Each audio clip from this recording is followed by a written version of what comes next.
നമുക്ക് മടങ്ങാം.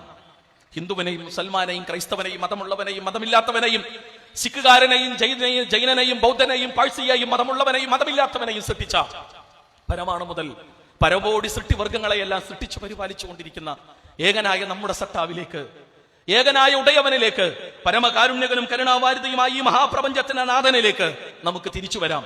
ഇതേ ഇസ്ലാം പറഞ്ഞുള്ളൂ. ഇതേ ഇസ്ലാം പറഞ്ഞുള്ളൂ. യാ യുഹന്നാസ് വഅബ്ദു റബ്ബകുമുല്ലദീ ഖലഖകും വല്ലദീന മിൻ ഖബ്ലികും ലഅല്ലകും തത്തഖൂൻ. നിങ്ങളെ സൃഷ്ടിച്ച, നിങ്ങളുടെ മുൻഗാമികളെ സൃഷ്ടിച്ച ഏകനായ സട്ടാവിനെ മാത്രം നിങ്ങൾ ആരാധിക്കൂ എന്ന്. ഇതിലെവിടെയാണ് വർഗീയത?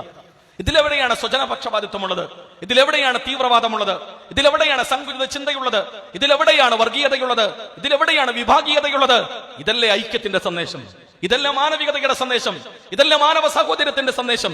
നമ്മൾ ഒന്നാണ്, നമ്മുടെ ദൈവം ഒന്നാണ്, ദൈവം ഒന്ന്, മാനവരൊന്ന് എന്ന സന്ദേശത്തെക്കാൾ മികച്ച മറ്റൊരാശയം എന്താണ്? മറ്റൊരാദർശം എന്താണ്? നമ്മെ ഒരുമിച്ച് നിർത്താൻ ഇതിനേക്കാൾ കനമുള്ള, ഇതിനേക്കാൾ കരുത്തുള്ള മറ്റൊരാശയം എന്താണ്? മറ്റൊരാദർശം എന്താണ്? യാ യുഹന്നാസ് ഇന്നാ ഖലഖനാകും മിൻ ദക്കറിൻ വഉൻസ വജഅൽനാകും ശുഉബൻ വഖബായില ലിതആറഫു ഇന്ന അക്രമകും ഇൻദല്ലാഹി യതഖാകും ഇന്നല്ലാഹു അലീമുൽ ഖബീർ എന്ന വിശുദ്ധ ഖുർആന്റെ വരികളുടെ മർമ്മത്തെ നമ്മൾ അറിയേണ്ടതില്ലേ സഹോദരങ്ങളെ?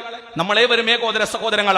നിങ്ങളെ വ്യത്യസ്ത ഗോത്രങ്ങളും ജനവിഭാഗങ്ങളുമാക്കി തിരിച്ചത് ജാതിയുടെ, വർഗത്തിന്റെ, വർണ്ണത്തിന്റെ, ദേശത്തിന്റെ, ഭാഷയുടെ പേരിൽ പരസ്പരം വെട്ടാനും കുത്താനും കൊല്ലാനും നശിപ്പിക്കാനും തീവ്രവാദ വർഗീയവാദ പ്രവർത്തനങ്ങൾക്ക് തിരികൊളുത്തി നിലനിൽക്കുന്ന നാട്ടിലെ സമാധാന അന്തരീക്ഷത്തെ പിച്ചിച്ചീന്തുവാൻ വേണ്ടിയല്ല, മറിച്ച് നിങ്ങൾ പരസ്പരം അറിയാൻ, നിങ്ങൾ പരസ്പരം മനസ്സിലാക്കാൻ എന്ന മാനവികതയുടെ മഹിതമായ മാനവ സഹോദര്യത്തിന്റെ സന്ദേശത്തെ ജനമനസ്സുകളിലേക്ക് പകർന്നു നൽകുന്ന വിശുദ്ധ ഖുർആന്റെ വരികൾ എങ്ങനെയാണ് വിഭാഗീയതയുടെ വരികളാവുക? എങ്ങനെയാണ് വർഗീയതയുടെ വരികളാവുക? എങ്ങനെയാണ് തീവ്രവാദത്തിന്റെ വരികളാവുക? ഇല്ല, ഇത് മാനവികതയുടെ വർത്തമാനമാണ്, മാനവ സഹോദര്യത്തിന്റെ സന്ദേശമാണ്, നന്മയുടെ സന്ദേശമാണ്, ഐക്യത്തിന്റെ സന്ദേശമാണ്, എല്ലാ അർത്ഥത്തിലും മാനവരാശിയുടെ വിമോചനത്തിന്റെ സന്ദേശമാണ്, സ്വർഗത്തിലേക്കുള്ള വഴിമാർഗമാണ്, നിത്യജീവൻ നേടിയെടുക്കാനുള്ള വഴിയടയാളമാണ്, മോക്ഷപ്രാപ്തി നേടിയെടുക്കുവാനുള്ള ഏക വഴിമാർഗമാണ് എന്ന ബോധവും ബോധ്യവും സഹോദരങ്ങളെ നമുക്കുണ്ടാകേണ്ടതുണ്ട് എന്ന് ചുരുക്കം.